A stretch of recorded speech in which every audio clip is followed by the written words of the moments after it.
बेगम की कोठी किस्त नंबर 1। जी, ये नवाब सुहानागढ़ की वालिदा मोहतरमा की कोठी है। आज एक अजीब सन्नाटा छाया हुआ है। हर तरफ हुआ का आलम है। हुआ की तेजी ने हर तरफ शोर मचाया हुआ है। खिड़कियों के पिट तेज हुआ से खिल बंद होकर माहौल को और ज्यादा हौलनाक बना रहे थे। महमूद मियां। जी बेगम साहिबा, ये किसी नौकर को ऊपर चौबुर्जी पर भेजकर कीवड़ बंद करवा दो। जी बेगम साहिबा। महमूद बाहर जाकर गोरानाथ आवाज लगाने लगा। इतने में वो अपने क्वार्टर से हाजिर एवा। जी सरकार। अरे गोरानाथ, चौबुर्जी के कीवड़ बंद कर दो, नीचे तेज शोर की आवाजें आ रही हैं। जी सरकार, अभी करता हूँ। महमूद अंदर आ गया। वो कुछ परेशान लगी थी। ये रानी सुहानापुर की रानी थी, जो कि इस पूरे महल की अकेली वारिस थी।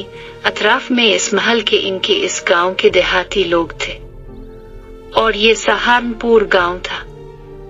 यहाँ की सिया सफेद की मालिक यही खातून थी। ये को 40 साला खूबरू औरत थी, जिसकी शादी कम उम्री में बड़ों की जबरदस्ती राजा सहना से हुई थी। मगर शौहर के बुढ़ापे ने इसका लड़कपन छीन लिया था। बच्चे हुए नहीं। 23 साल शौहर के साथ गुजारे, जबकि शादी के वक्त वो 18 साल की थी। मगर राजा साहिब 50 साल के थे। 83 बरस के होकर वो मर चुके थे। सारे गांव की देखा भाली वो खुद ही करती थी और महमूद, जो कि एक मुसलमान और ईमानदार इनके शौहर का बाभरोसा मुलाजिम था, आज भी इस खराब मौसम में वो कुछ हिसाब किताब कर रहा था। जैसे वो बगौर सुन रही थी, अचानक बिजली चली गई। महमूद, ये काम कल करना, आज मौसम बहुत खराब है, तुम घर जाओ, हम कल बात करेंगे। जी बेगम साहिबा। वो बाहर आ गया और वो खिड़की से खड़े होकर बाहर तेज बारिश और तेज हवाएं को देख रही थी। नूरा। जी बेगम साहिबा, चाय लाओ। जी लाई। जी बेगम साहिबा। तेज बारिश है, मुझे घर जाना है। बच्चे घर पर डर रहे होंगे, तो तुमको भी जाना है। अच्छा, चाय दो और तुम भी जाओ। बेगम साहिबा, खाना टेबल पर लगा दूं, जब भूख लगे तो खा लेना। हाँ, जाओ, तुम भी जाओ। आज अपनी तन्हाई इसको खा रही थी। वो बूढ़ा शौहर जिसके साथ रहने की तो इसको आदत ही हो चुकी थी, चल दिया। इसको छोड़कर काश कोई बच्चा होता। इस इतने बड़ी कोठी का मालिक। वो खुद जिस घर से यहाँ बिहा कर आई थी, वो भी कोई कम मालदार नहीं थे। अपने इलाके के जागीरदार की इकलौती बेटी थी। माँ बचपन में ही अल्लाह को प्यारी हो चुकी थी। बाप ने पाला और फिर अपने ही एक मालदार दोस्त से बिहा दिया। वो तो इतनी ना समझ थी कि इस शादी पर बाप से एहतजाज भी न कर पाए। बस इसकी शादी के 10 साल बाद बाप भी अपनी सारी जायदाद उसके नाम करके दुनिया से रुखसत हो गया। दिन तो जैसे तैसे काम में मसरूफ होकर गुजरता, मगर रात गुजारना मुश्किल हो जाता। वो काफी देर बदरू की तरह कोठी में टहलती रहती थी। इसकी मगरूर तबीयत ने कभी दोस्त भी ना बनने दिए। वो किसी से फालतू बातें करती ही ना थी, बस अपने काम से काम।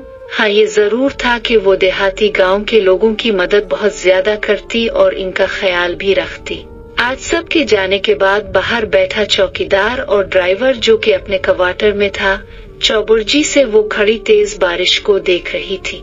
गर्म चाय के सब इसके वजूद को गरमा रहे थे। वो नीचे आने लगी। इतने में सामने से आते नौजवान पर उसकी नजर पड़ी, जो तेजी से भागता हुआ कोठी ही की तरफ भागा आ रहा था। इसको इसी तरफ भागते हुए देखकर वो रोक सी गए। बेगम साहिबा, क्या हुआ? इसने वहीं से पुकारा। वो जी चौकीदार, दरवाजा खोलो। वो कोठी के बागीचे में खड़ा था।